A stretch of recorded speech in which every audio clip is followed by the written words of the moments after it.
तो मैं परवीन खातोला राजगुरु नवोदय क्लासेज में आप सभी का स्वागत करती हूँ। तो प्यारे साथियों, हमारा टॉपिक चल रहा था भिन्न यानी फ्रैक्शन। तो इसमें हमने भिन्नों के जोड़, बाकी, गुणा, भाग और कुछ बेसिक बातें थी जो जान ली। ठीक है। अब भिन्नों से प्रश्न कैसे आते हैं एग्जाम में, तो कुछ भाषा वाले प्रश्न भी हमारे आते हैं। जैसे पिछले वीडियो में हमने बोडमास के नियम से संबंधित किया था, यानी जहाँ दो या दो से ज्यादा संक्रियाएं वाले प्रश्न हमारे आते हैं तो वहां बोडमास के नियम से उन प्रश्नों को हल करते हैं। आज हम इसके लैंग्वेज यानी भाषा में प्रश्न कैसे आते हैं भिन्नों से संबंधित, उनकी हम चर्चा करेंगे। तो आइए आज की क्लास की शुरुआत करते हैं प्यारे साथियों। तो पहला प्रश्न है हमारा कि किसी धन का 1/6 भाग उसके 1/8 भाग से 24 ज्यादा है तो वह धन ज्ञात करें। क्या करना है हमें? वो धन ज्ञात करना है। ठीक है। तो यहाँ रुपए लिख देते हैं, धन है ना इसलिए रुपए लिख देते हैं। ठीक है। तो क्या बोल रहा है कि किसी धन का 1/6 भाग उसके 1/8 भाग से 24 ज्यादा है। यहाँ पर ध्यान देना है, 24 ज्यादा है। ज्यादा का मतलब क्या है? अधिक है। ठीक है। अधिक आ जाए या ज्यादा आ जाए, या यूं कह सकते हैं अंतर भी आ सकता है। तो अंतर का मतलब भी क्या होता है? ज्यादा। दोनों को घटाएंगे तो अंतर कितना आएगा? 24 आएगा। या यूं कहे कि 1/6 भाग क्या है? उसके 1/8 भाग से क्या है? 24 अधिक है। किसी धन का 1/6 भाग उसके 1/8 भाग से क्या है? 24 अधिक, यानी उसके 1/8 में अगर 24 जोड़ेंगे तब जाकर वो उसके 1/6 के बराबर होगा, ये भी कह सकते हैं। ठीक है। तो यहाँ हमें धन निकालना है, तो धन हमारे पास नहीं है, हमारे भिन्न के रूप में केवल भाग दे रखे हैं। ठीक है। तो यहाँ पर हम धन मानते हैं, तो ऐसे प्रश्नों को हम एक्स मानकर कर सकते हैं कि माना कि धन कितना है? एक्स रुपए है। माना कि धन कितना है? एक्स रुपए है। वाई मान लो, एक्स मान लो, जो भी मान लो। ठीक है। तो ज्यादातर हम एक्स ही बोलते हैं, मुंह पे एक्स ही बोला जाता है बार बार, इसलिए एक्स मान लेते। ठीक है। माना कि धन कितना है? एक्स है। अब यहाँ धन एक्स मान लिया और एक्स का, अब का मतलब आपको बताया था मैंने कि का मतलब गणित में क्या होता है? गुणा करना। ठीक है। तो एक्स का 1/6 भाग, यानी धन एक्स मान लिया, उसका 1/6 भाग क्या है? उसके 1/8 किसके? धन के। उसके किसके? धन के। तो यहाँ धन वापस क्या हो जाएगा? एक्स।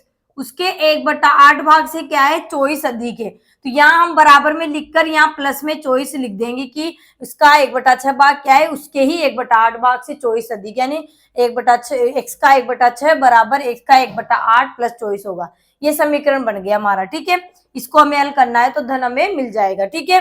अब यहाँ पर ऐसे भी लिख सकते हैं, दूसरा क्या लिख सकते हैं हम कि यहाँ पर ज्यादा है, तो ज्यादा का मतलब क्या होता है? अंतर है। ज्यादा का मतलब क्या होता है? अंतर है। जैसे बोले कोई संख्या इससे इतनी अधिक है, इतनी अधिक है, इतनी ज्यादा है, कम है, या दोनों के बीच अंतर है, तो बात एक ही होती है। ज्यादा बोले, अधिक बोले, अंतर बोले, बात एक ही है। ठीक है। तो अंतर भी बोल सकते हैं, तो हम इसको ऐसे भी लिख सकते हैं कि एक्स का 1/6 भाग माइनस एक्स का 1/8 बराबर 24। यानी कोई धन है जिसका 1/6 भाग उसके 1/8 से 24 ज्यादा था, इसका मतलब दोनों का अंतर कितना है? 24 है। ये भी हम लिख सकते हैं। इस समीकरण से भी करो, इससे करो, बात तो एक ही होगी। ठीक है। चलिए इसको हल करते हैं। तो यहाँ का मतलब गुणा, तो यहाँ एक से एक गुणा होगा, यानी ये अंश से है हमारे, कहे तो ये ऊपर ही है, नीचे बटा में नहीं है। देखो हमने भिन्न को पूर्णांक से गुणा करना भी जाना था, तो ये पूर्णांक है हमारे एक्स। ठीक है। और ये भिन्न है, भिन्न भाग है इसका 1/6। ठीक है भाई। भिन्न क्या होती है? किसी पूर्ण का भाग ही दर्शाया जाता है, हम निरूपित करते हैं। ठीक है। भाग के रूप में, तो उसे हम भिन्न बोलते हैं। ठीक है। तो एक्स का 1/6 करेंगे तो क्या हो जाएगा? एक्स बटा में 6, यानी अगर हम आप नीचे मानकर 1 लिखोगे ना यहाँ पे, तो ये भिन्न बन गए। तो एक्स को 1 से गुणा किया तो एक्स, अंश भाई गुणा का क्या नियम होता है? अंश को अंश से गुणा, हर को हर से गुणा, और 6 को 1 से गुणा किया, 6 एकम 6। ठीक है। तो यहाँ समझ में आ गया होगा आपको, एक्स बटा में 6 माइनस यहाँ पर करेंगे तो क्या हो जाएगा? ये एक्स बटा में 8। ठीक है। चाहो तो आप डायरेक्ट भी लिख सकते हैं, लेकिन मैंने पूरा आपको खोल कर बताया है कि किसी धन का 1/6 क्या हो गया? एक्स बटा में 6। किसी धन का 1/8 क्या हो गया? एक्स बटा में 8। ठीक है। और दोनों का अंतर कितना है? 24 है। ठीक है। अब ये भिन्न ही है, ये भिन्न है, एक्स बटा में 6, ये अंश से ही हर है, अंश से हर है, इनको घटाएंगे तो इनके हर है अलग अलग, 6 और 8 अलग अलग है। तो हर अलग अलग होते हैं, जब भिन्नों को घटाया जाता है तो उनको समान करना पड़ता है, और समान करने के लिए हरों का लसन निकाला जाता है। तो हर हमारे पास 6 और 8 है, तो 6 और 8 का लसन कितना हो जाएगा? हमारे 24 हो जाएगा। कितना हो जाएगा? 24 आप निकाल सकते हैं। देखिए 6 और 8 का लसन निकालेंगे तो 2 तिया 6, 2 चौके 8, फिर 3 में नहीं जा रहा, 2 दूनी 4, फिर 2 से 3 नहीं जा रहा, 2 एकम 2, 3 से 1 1, तो 2 दूनी 4, 4 दूनी 8, 8 तिया 24। तो 24 क्या हो जाएगा, इनका लस हो जाएगा। ठीक है, तो 24 को यहाँ हम हर के रूप में नीचे लिख देंगे। ठीक है, चलिए 6 का भाग 24 में लगाएंगे, क्योंकि हर का भाग लस में लगाया जाता है। भिन्नों को जोड़ना घटाना हमने सीख लिया था। ठीक है, तो 6 का भाग 24 में कितनी बार जाता है, 4 बार। 6 चौके 24। अब 4 को किससे गुणा करना पड़ेगा, अंश से भी गुणा करना पड़ेगा। तो 4 को 1 से गुणा किया तो 4x माइनस 8 का भाग 24 में कितनी बार जाएगा, 3 बार। 8 या 24, तो 3 को 1 से गुणा करेंगे अंश से, तो 3x हो जाएगा। ठीक है, बराबर में क्या है हमारे 24 है। ठीक है, चलिए आगे बढ़ते हैं। तो यहाँ पर देखिए 4x में से 3x गए तो 1x, तो 1 लिखने की जरूरत नहीं होती। ठीक है, तो x बटा में 24 आ गया, यहाँ बराबर में 24। ठीक है, अब हमें धन ही तो निकालना है कि धन ज्ञात कीजिए। धन हमने x माना था, इस x की वैल्यू हमें निकालनी है। ठीक है, तो x तो हमारा यहाँ रह जाएगा। अब ये 24 जो है वो बटा में यानी भाग के रूप में यहाँ पर। अब इसका हम पक्षांतर इधर करेंगे। ठीक है, बराबर का चिन्ह का मतलब होता है कि इनका जब पक्षांतर किया जाता है तो भाग की कोई संख्या होगी वो इधर जाकर पक्षांतर में गुणा की हो जाएगी, और गुणा की किसी बदल जाती है भाग में। जोड़ वाली बाकी हो जाती है, बाकी वाली जोड़ हो जाती है। ठीक है, तो ये भाग में, जब इसका पक्षांतर इधर करेंगे तो किसमें चली जाएगी, गुणा में। तो 24 गुणा में 24, 24 गुणा में 24 का मतलब 24 का वर्ग। तो 24 का वर्ग क्या होता है, 576। 24 का वर्ग क्या होता है, 576। तो x बराबर क्या हो गया, 576 रुपए। यानी वो धन कितना था, 576 रुपए था, जिसका 1/6 भाग उसके 1/8 भाग से 24 अधिक। ठीक है, तो ए हमारा क्या हो जाएगा, इसका सही जवाब हो जाएगा 576 रुपये। ठीक है, आगे बढ़ते हैं। अगला प्रश्न है, यदि किसी संख्या के 3/4 भाग और 2/5 भाग का अंतर 56 हो, तो वो संख्या क्या होगी। यानी वो संख्या क्या होगी जिसके 3/4 और 2/5 भाग का अंतर, ये भाग है संख्या नहीं है, भाग का अंतर क्या होगा, 56 होगा। वो संख्या में निकालनी। यहाँ संख्या नहीं दी हुई है तो हम संख्या मानेंगे कि माना की संख्या 1 से, माना की संख्या बराबर 1 से। ठीक है, यहाँ पर हमने संख्या मान ली x। ठीक है, अब यहाँ संख्या की जगह x रखेंगे तो हम क्या लिखेंगे, x का 3/4 भाग। ठीक है, x का 3/4 भाग और 2/5 भाग किसका, उसी संख्या का। ठीक है, x का 2/5 भाग का अंतर है, तो यहाँ घटा देंगे, अंतर का मतलब घटाएंगे, और अंतर क्या है, दोनों का 56 है, तो बराबर में 56। ये समीकरण हमारे पास बन गया। ठीक है, कि किसी संख्या के 3/4 भाग और 2/5 भाग का अंतर, तो यहाँ अंतर घटाने का निशान लगा दिया। ज्यादा है, अंतर नहीं बोलते, ज्यादा है 56। किसी संख्या का 3/4 भाग उसके 2/5 भाग से 56 ज्यादा है, ऐसे भी आ जाता तो भी हम क्या करते हैं, यहाँ पर अंतर कर देते। ठीक है, बराबर 56 है, समीकरण बन गया। इसको अब हल करते हैं हम। ठीक है, तो x और 3 को गुणा करेंगे तो कितने हो जाएंगे, 3x बटा में 4, माइनस 2 को x से गुणा करेंगे 2x बटा में 5। ठीक है, और बराबर में 56। अब 3x बटा 4 में से 2x बटा 5 घटाएंगे तो ये भिन्न है, तो घटाएंगे तो वही नियम है हमारे पास भिन्न को घटाने का, कि हर देखते हैं इनकी क्या है, हर क्या है, समान है, इसका 4 इसका 5 है, तो हरों को समान करेंगे, और हरों को समान करने के लिए हरों का लसर लेंगे। ठीक है, तो 4 और 5 का हम यहाँ क्या निकालेंगे, लसर निकालेंगे, तो कितना हो जाएगा, 20 आ जाएगा। तो 20 को यहाँ पर हम इस तरीके से लाइन खींच कर 20 को नीचे लिख दिया, दोनों के हर अब 20 हो गए, 4 5 9 का 20 हो गए। अब 4 जो 20 कैसे बने, यानी 4 का भाग 20 में लगाओ, कितनी बार जाएगा, 4 5 20, 5 बार गुणा करने पे 20 आए ना, तो अंश को भी गुणा करेंगे, जितनी बार में यहाँ पर 20 आए, जितनी बार गुणा करने में उतने से अंश को गुणा करेंगे। तो यहाँ 4 का भाग 20 में बोल सकते हैं, या यूं कहे कि 20 कितनी बार में आए, 5 बार गुणा करने पर, तो अंश को भी हम 5 से गुणा करेंगे। अंश है हमारे पास 3x, तो यहाँ x गुणा नहीं होगा, संख्या से होगा, संख्या से होगी, तो 5 3 15 और x के, तो 5 3 15x, यहाँ माइनस का निशान है, माइनस लगा दिया। 5 का भाग फिर देंगे, 20 में कितनी बार जा रहा है, 4 बार, 5 चौक 20 4 बार, तो अंश को भी 4 से गुणा करेंगे, तो 4 दूनी 8, 8x बराबर 56। ठीक है, चलिए आगे करेंगे, तो 15x में से 8x घटाएंगे, 15x में से 8x गए तो कितने बच गए हमारे, 7x, और बटा में 20, और बराबर में यहाँ पे 56।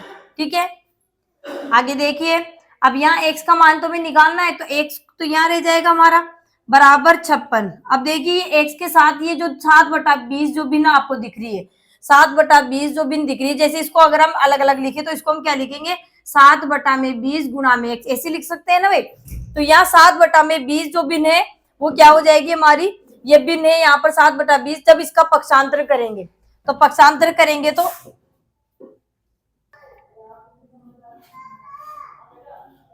यहाँ पर 7/20 और 1 गुणा में x, यानी यहाँ पर देखिए दोनों के बीच में कोई चिन्ह नहीं, चर और अचर दोनों संख्या हमारे पास, इनके बीच में कोई चिन्ह नहीं है तो गुणा का निशान होगा। तो यानी x के साथ ही 7/20 गुणा हो रही है। जब इस भिन्न का पक्षांतर हम करेंगे तो जो 20 भाग में था वो तो गुणा में हो जाएगा, और जो गुणा में था वो भाग में। कहने का मतलब है जब भिन्न का पक्षांतर किया जाता है तो भिन्न उल्टी हो जाती है, ठीक है, अंशार हो जाता है, हर अंश हो जाता है, ठीक है। तो x यहाँ रह जाएगा और ये 7/20 का जब पक्षांतर करेंगे इधर हम, तो ये क्या हो जाएगा यहाँ पर हमारे 20/7 हो जाएगा। 7/20 था ना, उसका 20/7 हो जाएगा, ठीक है। चलिए अब गुणा करेंगे तो यहाँ पर देखिए कट रही है तो काट लेंगे, ये भिन्न नहीं है तो इसको भिन्न कर लो, या फिर अपने को पता है ये अंश से नीचे कुछ भी नहीं है, इसके बटा में 1 लिखकर हम हर बना सकते हैं, यानी इसको भिन्न बना सकते हैं पूर्णांक को, ठीक है। तो 7 एकम 7, 7 8 56, 8 बार। तो x बराबर क्या हो गया हमारे, 20 को 8 से गुणा करेंगे तो 160, यानी वो संख्या क्या है, 160 है। वो संख्या क्या है हमारी, 160 है, जो जिसका 3/4 भाग, उसके 2/5 भाग का अंतर कितना है, 56 है, ठीक है। तो बी हमारा क्या हो जाएगा, सही जवाब हो जाएगा। नेक्स्ट प्रश्न है कि किसी धन में, कोई धन है उसमें उसका 1/5 भाग जोड़ने पर 60 प्राप्त होता है, यानी 60 मिलते हैं, तो वो धन क्या होगा, ठीक है। हमारे पास धन नहीं है तो माना कि धन क्या है, 1 से, माना कि धन बराबर 1 से, वो धन कितना है, 1 से, ठीक है। यहाँ पे धन क्या हो गया हमारा, 100 हो गया। अब इस धन में क्या जोड़ना है, क्या बोल रहा है कि धन में उसका 1/5 भाग जोड़ने पर, तो ये धन है। अब इसमें क्या जोड़ना है, उसका 1/5, किसका, धन का, किसका, धन का 1/5 भाग जोड़ना है। तो धन 1 से, उसका 1/5 भाग, तो का धन का 1/5 जोड़ने पर क्या प्राप्त हो रहे हैं, 60 प्राप्त हो रहे हैं, तो बराबर में 60, ठीक है। कोई धन है उसमें उसका 1/5 जोड़ेंगे तो 60 प्राप्त होंगे, ठीक है। तो वो धन क्या होगा, ठीक है। इस x की मान निकालना है, ये समीकरण बन गया। अब इसी को करना है तो x प्लस, अब यहाँ देखो बोर्डमास नियम लग जाएगा, जब 2 या 2 से ज्यादा संक्रिया हमारे पास आती है तो बोर्डमास का नियम लागू होता है। तो यह का और प्लस 2 संक्रिया थी तो का पहले हल करेंगे, तो x प्लस, अब का को हल करते हैं तो यहाँ x से गुणा हो तो x, और यहाँ बटा में 5, x प्लस x/5 बराबर 60, ठीक है। x में x/5 जोड़ने तो ऐसे नहीं कि 2x/5 हो जाएंगे, नहीं, यहाँ पर बटा में 1 लिखकर इसको भी भिन्न बना लेंगे। अब यहाँ लसा लेंगे तो 1 और 5 का लसा कितना हो जाएगा हमारे, 5 हो जाएगा, ठीक है। 1 का भाग 5 में कितनी बार गया, 5 बार। 5 को अंश से गुणा करेंगे, अंश में x, तो कितना हो जाएगा 5x, प्लस का निशान है, प्लस लिख दिया। चलिए 5 का भाग 5 में कितनी बार गया, 1 बार। 1 को 1 से गुणा करेंगे तो कितने हो जाएंगे, 1x, तो 1x लिखने की जरूरत नहीं, x का मतलब भी 1x ही है, ठीक है। चलिए बराबर में क्या हो गया, 60 हो गया, ठीक है। आगे हल करते हैं तो 5x में 1x जोड़े तो कितने हो गए, 6x, और बटा में 5, और बराबर में 60, ठीक है। चलिए अब हमें x का मान निकालना है तो x यहाँ रह जाएगा, और यहाँ x के साथ ये 6/5 बिन जो क्या होती है, गुणा होती है। अब इसका पक्षांतर करेंगे 6/5 बिन का, तो यहाँ पर क्या हो जाएगी, 60 गुणा में 5/6, ठीक है। इसका पक्षांतर करेंगे तो क्या हो जाएगा, ये 5/6, ठीक है। चलिए अब यहाँ पर आगे हल करते हैं तो ये गुणा है, तो यहाँ कट रहे हैं कि तो 6 से कट रहा है, यहाँ पे 6 ढाई 60 10 बार, तो x बराबर 10 को 5 से गुणा किया, 10 पंजे 50, नीचे एक का कोई मतलब नहीं है, तो x बराबर क्या हो गया, 50, यानी वो धन क्या है, 50 है, वो धन क्या है, 50 है। तो सी हमारा क्या हो जाएगा, सही जवाब हो जाएगा 50। चलिए अगला प्रश्न है कि एक भू संपत्ति के आधे भाग का मूल्य 480 रुपए है, तो उसके 1/6 भाग का मूल्य क्या होगा। करने में तो हम डायरेक्ट भी कर सकते हैं कि आधे भाग का मूल्य दे रखा है तो पूरा भाग निकाल लेंगे, पूरा भाग आ जाएगा तो 1/6 भाग निकाल, सीधा सीधा है। लेकिन जब बेसिक चीज समझ में नहीं आएगी, भाई क्या बोला जा रहा है, तब तक फिर पूरा प्रश्न समझ में नहीं आएगा। जब आपको ये समझ में आ जाएंगे तब आप जब प्रश्नों की जब प्रैक्टिस करोगे तब आपको अच्छे से आप फटाफट से इनको कर लोगे, ठीक है। तो पूरा समझिए प्रश्न को, ठीक है। भू संपत्ति के आधे भाग का मतलब इसको भिन्न रूप में लिखे तो क्या लिखेंगे, 1/2। आधे भाग का मतलब क्या होता है, 1/2, ठीक है। तो भू संपत्ति के 1/2 भाग का मूल्य दे रखा है। भू संपत्ति में पता नहीं कितनी है, ठीक है। तो माना कि भू संपत्ति क्या है हमारे, 1 से, माना कि पूरी भू संपत्ति का मूल्य बराबर 100 रुपए की। पूरी भू संपत्ति कितने की, 100 रुपए की, ठीक है।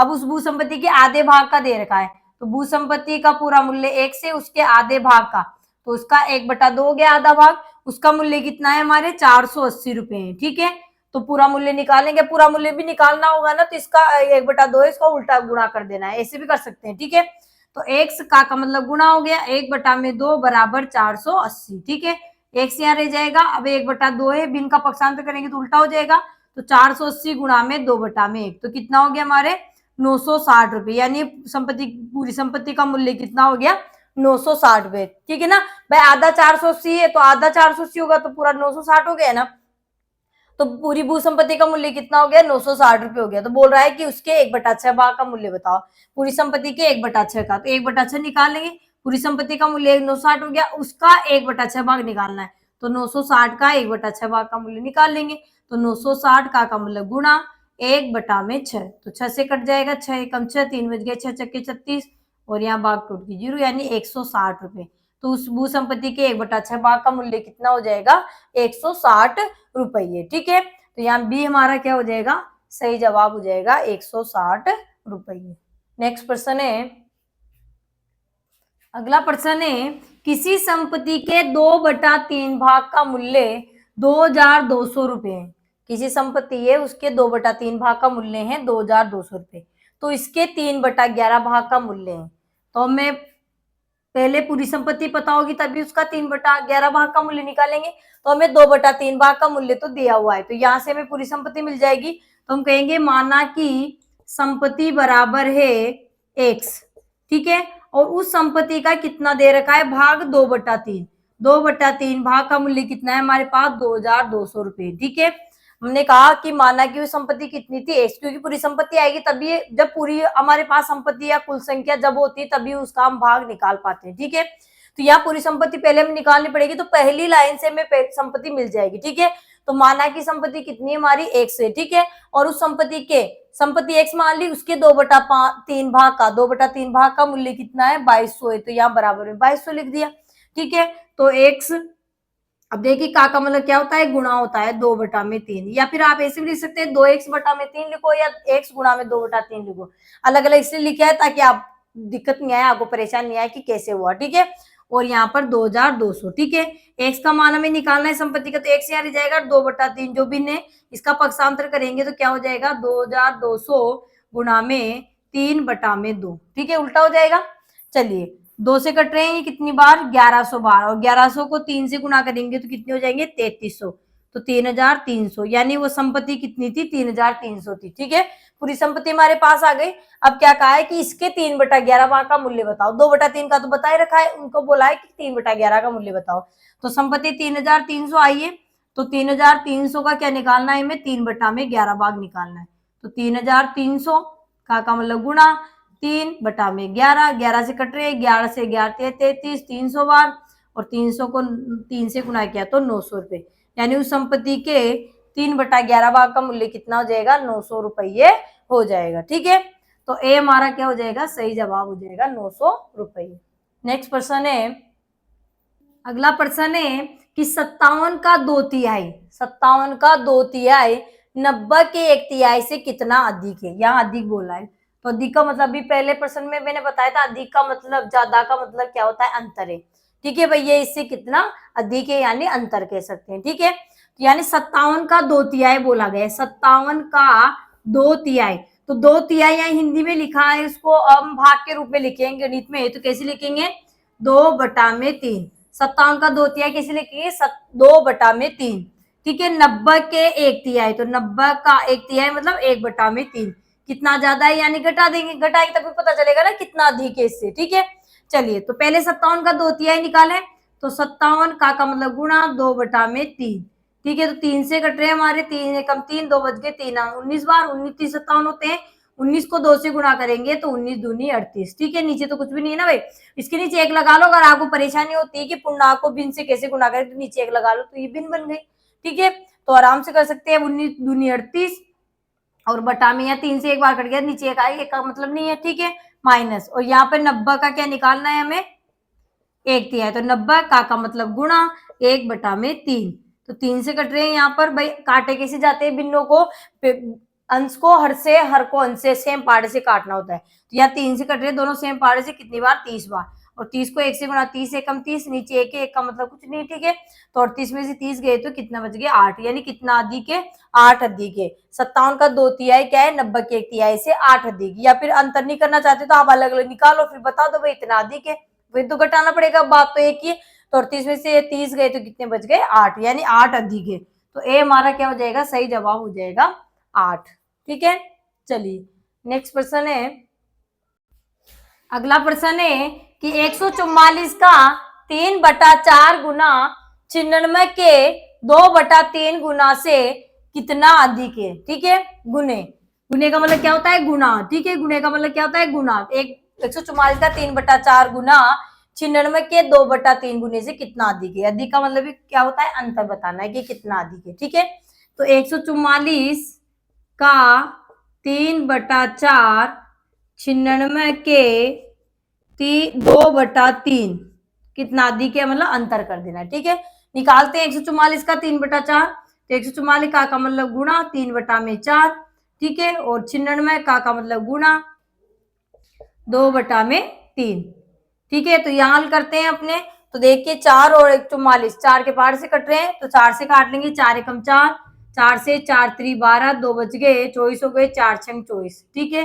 तो 36 को 3 से नीचे तो 1 है, ऊपर 36 गुणा में 3 है तो गुणा कर लेंगे 36 को 3 से, तो 3 6 18, 3 3 9 108, 36 तिया 108 माइनस 96 का 2/3 निकालेंगे। तो 3 से कट रहे हैं एक बार, 3 एकम 3, 3 से 3 तिया 9, 32 बार। और 32 को 2 से गुणा करेंगे तो 32 दूनी 64, ठीक है। घटाएंगे तो 8 में 4 गए 4 और 10 में 6 गए तो 4, यानी 44। कितना अधिक है? 44 अधिक। 144 का 3/4 गुना 96 के 2/3 गुने से कितना अधिक है? तो 44 अधिक है, ठीक है। बहुत ही सीधे हैं, ठीक है। तो बी हमारा क्या हो जाएगा? सही जवाब हो जाएगा 44, ठीक है। चलिए अगला प्रश्न है, अगला प्रश्न है कि दो भिन्नों का जोड़ 8 सही 1/4, ठीक है, तथा उनका अंतर 2 सही 1/8 हो तो बड़ी भिन्न कौन सी? यानी बड़ी भिन्न बताना है। बड़ी भिन्न पूछ सकते हैं, छोटी भिन्न भी पूछ सकते हैं, ठीक है। अब इस प्रकार के प्रश्न हमने जब नंबर सिस्टम टॉपिक पढ़ा था तब भी हमने जाना था, और वहां पे मैंने आपको बताया था कि जो ये हम सूत्र पढ़ेंगे, यानी बड़ी भिन्न और छोटी भिन्न, बड़ी संख्या छोटी संख्या निकालने का जो सूत्र है वो तीनों जगह ही लागू होगा, सेम ही लागू होगा। जब आपको भिन्न दी हो, संख्या हो या दशमलव हो, डेसिमल हो, तब भी वही लागू होगा, ठीक है। यानी जब दो संख्याओं का योग दिया हो या उनका अंतर दिया हो, योग और उनका अंतर दिया हो, ठीक है, या दो भिन्नों का योग और अंतर दिया हो, दो दशमलव भिन्नों का योग और दो दशमलव भिन्नों का अंतर दिया हो, तीनों के लिए सेम फॉर्मूला हमारा काम करेगा जो हमने पढ़ा था। बड़ी भिन्न, अगर भिन्न है तो बड़ी भिन्न छोटी भिन्न, और संख्या है तो बड़ी संख्या छोटी संख्या, ठीक है। तो यहाँ पर भिन्न की बात करें तो बड़ी भिन्न निकालने का हमारा सूत्र क्या हो जाएगा? बड़ी भिन्न, जैसे बड़ी संख्या हम निकालते तो यहाँ भिन्न है तो भिन्न लिखेंगे, बड़ी भिन्न। तो बड़ी भिन्न निकालने का सूत्र क्या हो जाएगा हमारे? योग प्लस अंतर बटा में 2, योग प्लस अंतर बटा में 2। अगर जहां संख्या है तो हम क्या लिखेंगे? बड़ी संख्या योग प्लस अंतर बटा में 2, ठीक है। संख्या के लिए भी ये लागू होगा, चाहे वो संख्या हो, चाहे वो भिन्न हो, चाहे वो दशमलव हो, ठीक है। तीनों के लिए यही सूत्र हमारा काम आने वाला है। अगर छोटी पूछे तो योग माइनस अंतर बटा में 2 करना है, ठीक है। इस प्रकार के प्रश्नों को ऐसे हल किया जाता है, ठीक है। जब दो भिन्नों का जोड़, जोड़ का मतलब क्या होता है? योग होता है, जोड़ का मतलब योगफल, ठीक है। दो भिन्नों का योग दे रखा है और उनका अंतर भी दे रखा है। बड़ी भिन्न हमसे पूछी कि बड़ी भिन्न कौन सी? बड़ी भिन्न भी पूछे, छोटी भिन्न पूछे, दोनों हम निकाल सकते हैं, ठीक है। कभी कभी दोनों भी पूछी जा सकती है कि भिन्न बताइए मतलब बड़ी छोटी होगी। भाई जब योग और उनका अंतर दिया हो तो मतलब एक बड़ी है तो एक छोटी होगी। दो भिन्न है ये तो हमें पता है, अंतर दिया है इसका मतलब एक बड़ी है एक दूसरे से इतनी छोटी है, कहने का मतलब वो हुआ, ठीक है। योग और अंतर दिया है तो बड़ी भिन्न निकालेंगे तो कैसे निकालेंगे? योग प्लस अंतर बटा में 2, ठीक है। अब इस फॉर्मूले में हम जब आएंगे तो योग कितना है हमारे भिन्नों का? 8 सही 1/4, ठीक है, प्लस अंतर कितना है उनका? 2 सही 1/8, ठीक है, और बटा में 2, ठीक है। अब पहले ये जो भिन्न दिए मिश्र भिन्न, इनको पहले साधारण भिन्न बनाएंगे और इनको जोड़ेंगे, फिर 2 का भाग लगाएंगे, कहने का मतलब ये है, यानी योग और अंतर को जोड़कर 2 का भाग लगा देना है, ठीक है।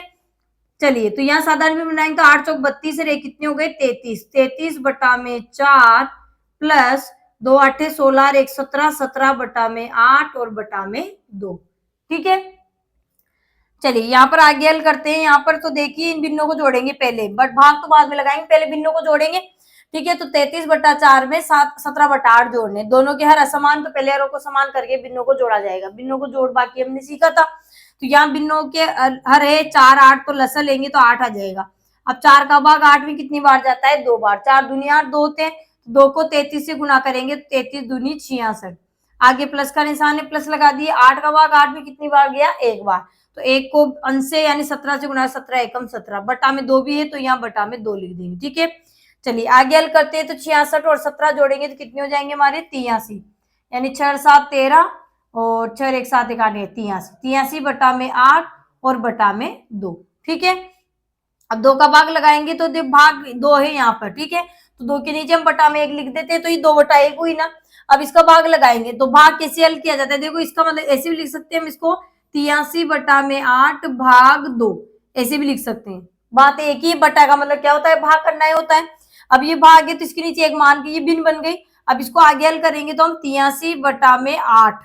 ठीक है, तो यहाँ पर अब ये भाग है तो इसका गुणा तो प्रतिलोम लिखेंगे, 2 बटा 1 का क्या हो जाएगा? 1 बटा में 2। यहाँ से भी आप डायरेक्ट कर सकते हैं, यहाँ से ये वाली चीज आ जाएगी कि 83 बटा में 8 है और भाग देना है 2 का, तो 2 का मतलब 2 का भाग देंगे, 2 बटा में 1 मान लिए तो ये भिन्न बन गई, तो 2 बटा 1 ऊपर लेके जाएंगे तो यहाँ पे क्या हो जाएगा? 1 बटा 2। यानी भाग देंगे तो भाग नहीं दिया जाता है, भाग गुणात्मक प्रतिलोम लिखा जाता है। ठीक है, तो 2 बटा 1 का मतलब क्या हुआ? 1 बटा 2। ठीक है, हो गया। चलिए अब यहाँ पर कट रही है तो काट लेंगे, नहीं कट रही है तो गुणा कर देंगे। तो कट रही है कि हमारे तो 2 और 83 8 है, कोई नहीं कट रहा, तो 83 को 1 से गुणा करेंगे तो 83 कम 83 और 8 को 2 से गुणा करें तो 8 दूनी 16, तो 83 बटा 16 हो गए हमारे। ठीक है, अब आंसर तो हमारे मिश्र भिन्न में है तो हम भी इसकी मिश्र बना लेंगे। तो ये हमारी विषम भिन्न है, इसका बड़ा है हर छोटा है, तो 16 का भाग 83 में देंगे, अंश में कितनी बार जाएगा? 16 16 पंजे 80, 16 के क्षण में ज्यादा हो जाएगी, 16 पंजे 80, तो 5 बार गया वो तो पूर्णांक लिख देंगे। शेषफल कितना बच गया? 80 आए थे, 3 बच गए, तो 3 और बटा में 16, तो 5 सही 3 बटा में 16, यानी बड़ी भिन्न क्या हो जाएगी हमारी? 5 सही 3 बटा में 16। छोटी भिन्न निकालेंगे तो बस यहाँ क्या लिख देना है? माइनस लिख देना है। ठीक है, योग माइनस अंतर बटा में 2। ठीक है, तो यहाँ पर 5 सही 3 बटा 16 हमारी क्या हो जाएगी? बड़ी भिन्न आ जाएगी। तो सी हमारा क्या हो जाएगा? इसका सही जवाब हो जाएगा 5 सही 3 बटा में 16। चलिए नेक्स्ट प्रश्न है, अगला प्रश्न है कि दो भिन्नों का योग 3 सही 9 बटा में 20 है तथा उनका अंतर 19 बटा में 20 है, तो छोटी भिन्न होगी। छोटी भिन्न हमें निकालनी है। ठीक है, तो छोटी भिन्न निकालेंगे तो अभी हमने पढ़ा था बड़ी भिन्न निकालना, छोटी भिन्न भी वही है सेम। तो छोटी भिन्न का फॉर्मूला क्या हो जाएगा? छोटी भिन्न बराबर योग माइनस अंतर बटा में 2, योग माइनस अंतर बटा में 2। तो योग कितना दे रखा है यहाँ पर? 3 सही 9 बटा में 20, माइनस अंतर कितना दे रखा है? 19 बटा में 20, और बटा में किसका भाग लगाना है? 2 का। ठीक है, ठीक, अब आगे हल करते हैं। तो ये देखिए हमारी किसमें? मिश्र भिन्न में। तो इसको पहले साधारण भिन्न बनाएंगे, तो 20 3 60, 60 में 9 जोड़े तो कितने हो गए? 69, 69 बटा में 20 माइनस 19 बटा में 20 और बटा में क्या है? 2। ठीक है, अब 69 बटा 20 में से 19 बटा 20 घटानी है। ठीक है, सीधा ही इसको करना तो, क्योंकि दोनों के हर समान है, जब समान हर भिन्न आती है उनको जब घटाया जाता है तो उनके अंश घट जाते हैं, सीधी सी बात है। हर तो वही रहेगा, अंश घट जाते हैं। ठीक है, तो हर तो 20 रहेगा, अब अंश घट जाएंगे तो 69 में से 19 गए तो कितने बच जाएंगे हमारे? 9 में से 9 गए 0, 6 में से 1 गए 5, 50 बच गए, यानी 50 बटा में 20 और बटा में 2। ठीक है, चाहो तो आप यहाँ पर 50 बटा 20 को भी काट सकते हैं 10 के पहाड़े से। ठीक है, नहीं काटना चाहते हो तो आप भाग लगा सकते हैं। ठीक है, तो 50 बटा में 20 किसका भाग लगाना है? 2 का। 2 का मतलब 2 बटा 1 है, 2 का मतलब इसको भिन्न बनाएंगे तो 2 बटा 1 है। अब इसका ऊपर लेके जाएंगे, भाग लगाएंगे, इसका मतलब गुणात्मक प्रतिलोम लिखेंगे तो क्या हो जाएगा? 1 बटा में 2। ठीक है, अब काट सकते हैं। तो देखिए यहाँ पर 0 से 0 कट गया, और यहाँ पर अब नहीं कट रहे हैं तो देखिए 5 को 1 से गुना किया तो 5 एकम 5, 2 को 2 से गुना किया तो 2 दूनी 4, तो 5 बटा में 4 आ गया हमारे। ठीक है, छोटी भिन्न क्या आ गई? 5 बटा में 4, जो क्या है? विषम भिन्न है, तो इसकी मिश्र भिन्न बनाएंगे तो 4 एकम 4, एक बार 1 से बच गया तो 1 सही 1 बटा में 4, यानी छोटी भिन्न कौन सी होगी हमारे? 1 सही 1 बटा में 4, 1 सही 1 बटा में 4। तो बी हमारा क्या हो जाएगा? सही जवाब हो जाएगा 1 सही 1 बटा में 4। चलिए नेक्स्ट प्रश्न है, अगला प्रश्न है कि दो भिन्नों का गुणनफल, दो भिन्नों का क्या दिया हुआ है, गुणनफल दिया हुआ है 19 सही 1/2 तथा एक भिन्न दी हुई है 3 सही 3/8। तो दूसरी भिन्न क्या होगी? तो संख्या में भी हमने किया था जब नंबर सिस्टम किया था कि दो संख्याओं का योगफल, दो संख्याओं का गुणनफल हमें दिया हो और एक संख्या दी हो तो दूसरी संख्या हम कैसे निकालते हैं? तो दो संख्याओं के गुणनफल में एक संख्या का भाग लगा देते हैं तो हमारे पास दूसरी संख्या आ जाती है, सीधी सी बात है। ठीक है, तो यहाँ पर भी वही बात लागू होगी कि दो भिन्नों का गुणनफल दिया हुआ है, जैसे ए और बी दो भिन्न है, उनका गुणा दे रखा है, उसमें से एक भिन्न दे रखी तो दूसरी निकालेंगे तो गुणनफल में पहली भिन्न का भाग हम लगा देंगे। ठीक है, तो हमें दूसरी भिन्न निकालनी है, तो दूसरी भिन्न बराबर दो भिन्नों का गुणनफल, दो भिन्नों का गुणनफल बटा में पहली भिन्न। ठीक है, तो इसको हम कैसे लिखेंगे, दो भिन्नों का गुणनफल कितना दे रखा है 19 सही 1/2 और बटा में पहली भिन्न कितनी है 3 सही 3/8। ठीक है, तो इसको हम ऐसे भी लिख सकते हैं। ठीक है, इसको हम ऐसे भी लिख सकते हैं कि 19 सही 1/2 भाग 3 सही 3/8। भाई बटा का मतलब क्या होता है, भाग करना ही होता है। इसको हम ऐसे भी लिख देंगे कि दो भिन्नों का गुणनफल 19 सही 1/2 है और एक भिन्न 3 सही 3/8, तो एक भिन्न का भाग हम लगा देंगे। इस फॉर्मूले में जो ये लिखा है इसको हम ऐसे लिख सकते हैं। ठीक है, तो इस तरीके से लिखेंगे और आसानी से हल कर लेंगे। ठीक है, तो पहले ये मिश्र भिन्न है, इनको साधारण भिन्न बनाएंगे। तो 19 दूनी 38, 38 और ये कितने हो गए 39 और बटा में 2। ठीक है, भाग 8 या 24, 24 और 3 कितने हो जाएंगे 27, 27 बटा में 8। ठीक है, आगे हल करते हैं तो 39 बटा में 2। ठीक है, 19 दूनी 38 एक 39 हो गए ना, 39 बटा में 2। अब भागे तो ये क्या बन जाएगा गुणा, और 27 बटा 8 का क्या हो जाएगा 8/27, यानी इसका प्रतिलोम लिख देंगे, गुणात्मक प्रतिलोम। ठीक है, अब कट रहे हैं तो काट लेंगे, तो कट रहे हैं कि हमारे तो 2 से 8 से दोनों 8 2 और 8 दोनों सेम पार्ट से कट रहे हैं, 2 से 2 एकम 2 और 2 चौके 8। 39 और 27 को देखते हैं तो 3 से कट जाएंगे, 3 नाम 27, 3 से 3 एकम 3, 3 3 13 बार। अब नहीं कट रहे हैं, अभाज्य संख्या है 9 में 3 का जाएगा 4, नहीं कट रहे हैं तो अंश कौन से गुणा कर लेना है, हर को हर से। तो 13 चौक कितने हो गए 52 बटा में 9 को 1 से गुणा किया तो 9 एकम 9, 52 बटा में 9 क्या है एक विषम भिन्न। तो यहाँ पर आंसर मिश्र भिन्न में है तो हम मिश्र भिन्न बनाएंगे, तो 9 का भाग 52 में लगाएंगे तो 9 पंजे 45, 9 की 54 ज्यादा हो जाएंगे तो 9 पंजे 45, 5 बार गया, 5 को तो पूर्णांक के रूप में लिख देंगे। शेषफल कितने बचेंगे, 52 में से 45 गए तो 7 और बटा में 9, तो 5 सही 7 बटा में 9, यानी दूसरी भिन्न क्या हो जाएगी हमारी 5 सही 7 बटा में 9। बहुत ही आसान तरीका।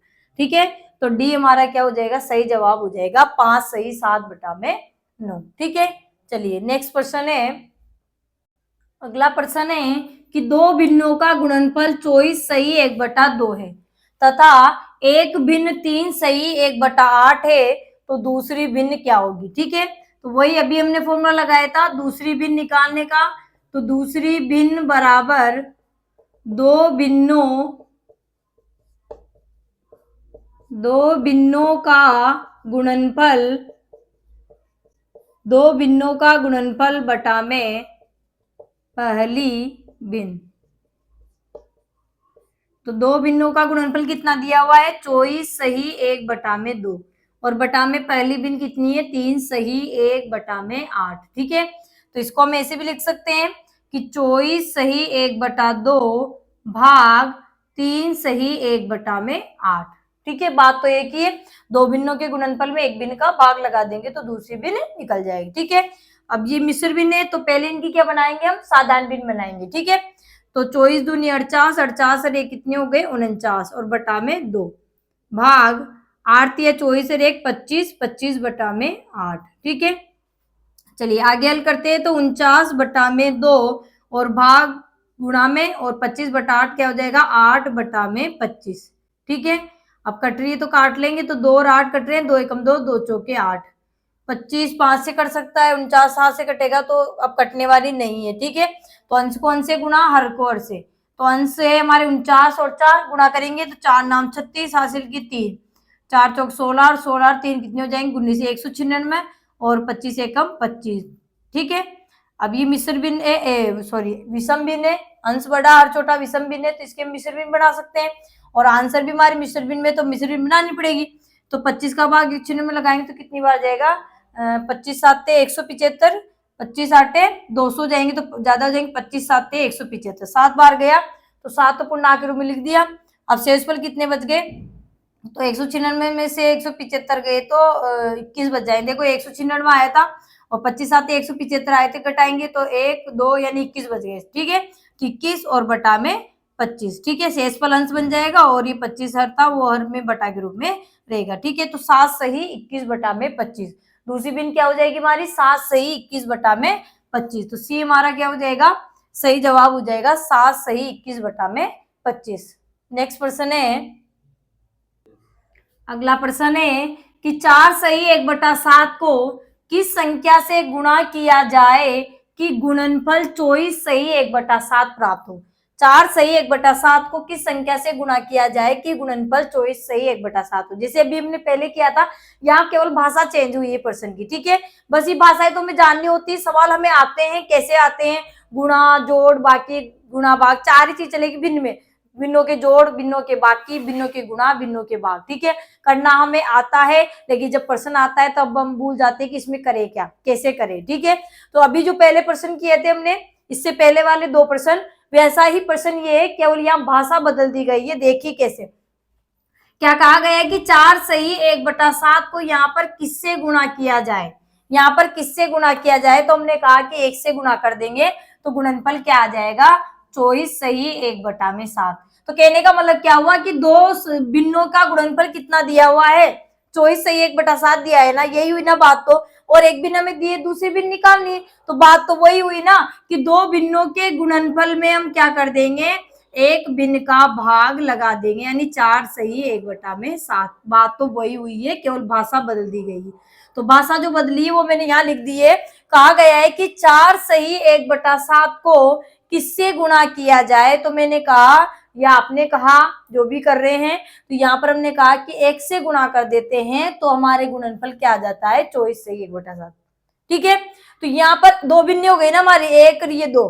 ठीक है, संख्या भी हो सकती है, भिन्न भी हो सकती है, नहीं तो 2 तो हो गई ना यहाँ पे, तो 2 का गुणनफल 24 से 1/7 दे रखा है, तो यहाँ 2 का गुणनफल दिया है, 1 हमें दी, दूसरी निकालनी है, तो अब 2 के गुणनफल में 1 का भाग लगा देंगे। ठीक है, तो यहाँ भाग लगा दिया। अब इसको हम हल करते हैं आगे। तो पहले ये मिश्र भिन्न है, इनको साधारण भिन्न बना लेंगे।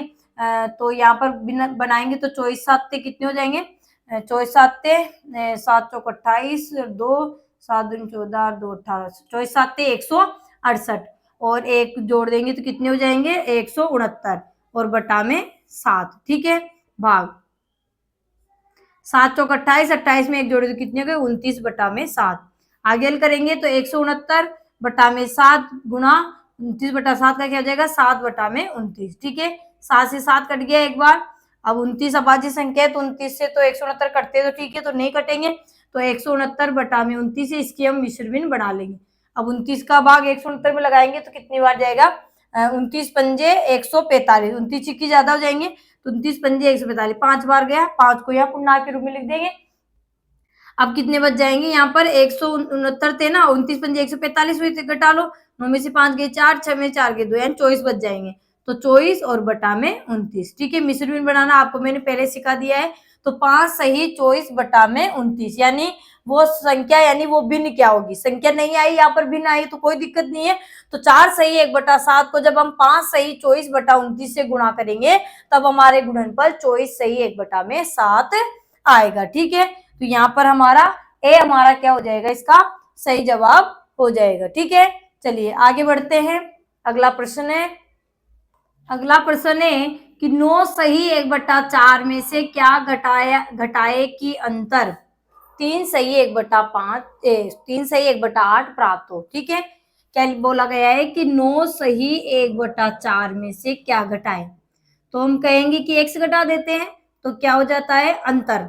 अंतर का मतलब घटाने का मतलब अंतर ही हुआ ना, तो घटाने के बाद अंतर कितना आ रहा है उसमें, 3 सही 1/8, यानी 9 सही 1/4 में से क्या घटाएं कि अंतर क्या आ जाए, 3 सही 1/8 आ जाए। ठीक है, सीधा ये।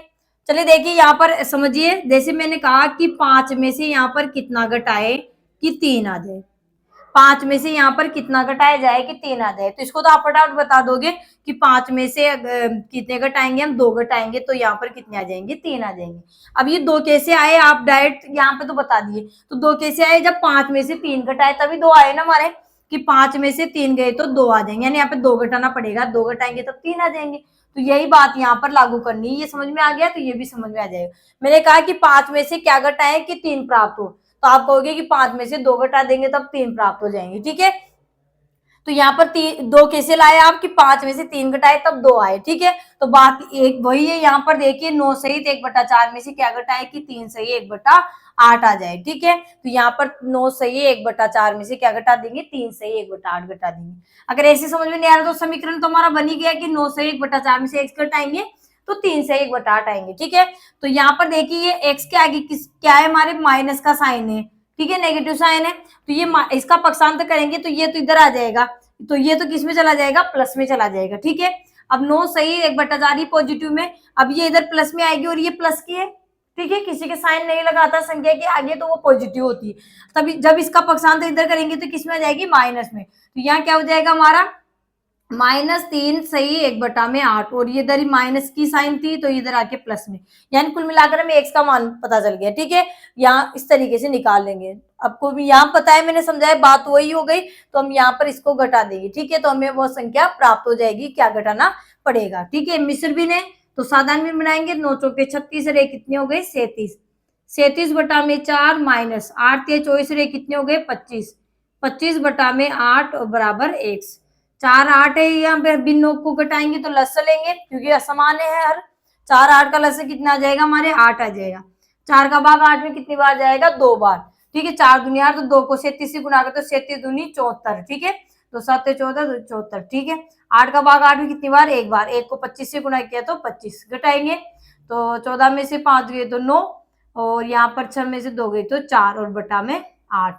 ठीक है, यानी 49/8। ठीक है, विषम भी ने मिश्र भी बनाएंगे तो 8 पंजे 40, 8 6 48 है ना, 6 बार और 1 शेषुल बच गया, तो 6 सही 1/8 क्या जाएगा, 6 सही 1/8। यानी क्या होगा कि 9 सही 1/4 में से जब हम 6 सही 1/8 को जब घटाएंगे तो अंतर हमारा क्या जाएगा, 3 सही 1/8 आ जाएगा। क्या जाएगा, 3 सही 1/8 आ जाएगा। ठीक है, तो यहाँ पर हमारा क्या हो जाएगा, सी हमारा सही जवाब हो जाएगा, 6 सही 1/8। चलिए आगे बढ़ते हैं। अगला प्रश्न है कि 2 सही 1/2 में क्या जोड़े कि योगफल 5 सही 3/4 हो जाए। 2 सही 1/2 में क्या जोड़े कि योगफल 5 सही 3/4 हो जाए। ठीक है, 2 सही 1/2 में यहाँ पर क्या जोड़े कि योगफल कितना हो जाए, 5 सही 3/4 हो जाए। यहाँ हम कहेंगे कि x जोड़ते क्या हो जाएगा, 5 सही 3/4 हो जाएगा। ठीक है, चलिए अब यहाँ पर देखिए 2 जोड़ दिए, 2 भिन्न हो गई ना हमारे, भिन्न या संख्या है, 2 संख्या हो गई, इनका योगफल हो गया ये। ठीक है, अब एक दिए हुई है दूसरे में निकालनी तो घटाएंगे, सीधी सी बात है ना, दूसरी निकालनी तो 2 योग में से एक को घटा लेंगे, ऐसे कह सकते हैं। या यूं कहे, जैसे मैं कहूँ कि 8 में कितना जोड़ा जाए यहाँ पर कि 10 हो जाए, 8 में कितना जोड़े 10 हो जाए, तो आप कहोगे कि 2 जोड़ते 10 हो जाएंगे। तो 2 कहाँ से आए, जब हमने 10 में से क्या घटाया, 8 को घटाया तब आए हमारे 2। तो बात तो ये क्योंकि ना कि दोनों का योग 10 था, 10 में से जब हम 8 घटा देंगे तो 1 हमें मिल जाएगी, तो बात वो की वही यहाँ पे है। ठीक है, चलिए तो हमें x को निकालना है हमें कि क्या हम यहाँ पर जोड़ेंगे, तो 5 सही 3/4 और ये पॉजिटिव है प्लस की, इधर जाके माइनस की, 2 सही 1/2 घटा देंगे ना भाई, योग में से पहली को घटा देंगे तो दूसरी आ जाएगी, सीधी सी बात है। तो यहाँ पर भाषा बदल दी गई है, ऐसे प्रश्न हमने पहले किए भी हो। ठीक है, लेकिन यहाँ पर केवल भाषा बदल दी गई है। ठीक है, चलिए यहाँ पर देखिए अब इसकी साधारण भी बनाएंगे तो 5 चौक 20, 20 से 3 कितने हो गए 23, 23/4 माइनस 2 दूनी 4, ये कितने हो गए 5, 5/2, 23/4 में से 5/2 घटाएंगे, हर असमान है, हर समान करेंगे, 2 और 4 का लस से कितना आ जाएगा, 4 आ जाएगा। 4 का भाग 4 में एक बार, तो एक कौन से गुना करेंगे तो 23, 23 एकम 23 माइनस 2 का भाग 4 में कितनी बार, 2 बार, 2 दूनी 4, तो 2 को 5 से गुना करेंगे अंश से, तो 2 पंजे 10 घटाएंगे, 23 में से 10 गए तो कितने बच जाएंगे हमारे 13 और बटा में 4। ठीक है, 13/4 हमारी एक विषम भी है, इसकी मिश्र भी बनाएंगे तो 4 3 12, एक शेष बच गए तो 3 सही 1/4, 3 सही 1/4 जोड़ते ही क्या हो जाएगा योगफल 5 सही 3/4 हो जाए। कहने का मतलब है कि दो भिन्न ने उसमें दो उनका योग दे दिया तो भिन्न घटा देंगे, पहली वाली तो दूसरी आ जाएगी। ठीक है, तो क्या हो जाएगा हमारा ए आंसर हो जाएगा 3 सही 1/4। ठीक है, तो प्यारे साथियों आज हमने भिन्नों से संबंधित प्रश्नों को हल किया है, यानी भाषा में भिन्नों से संबंधित कैसे प्रश्न पूछे जाते हैं। और भी प्रश्न हैं तो उनकी चर्चा हम नेक्स्ट वीडियो में करेंगे। अगर वीडियो पसंद आए तो वीडियो को लाइक करें, चैनल को सब्सक्राइब करें। तब तक के लिए धन्यवाद। जय हिंद, जय भारत। मिलेंगे नेक्स्ट वीडियो।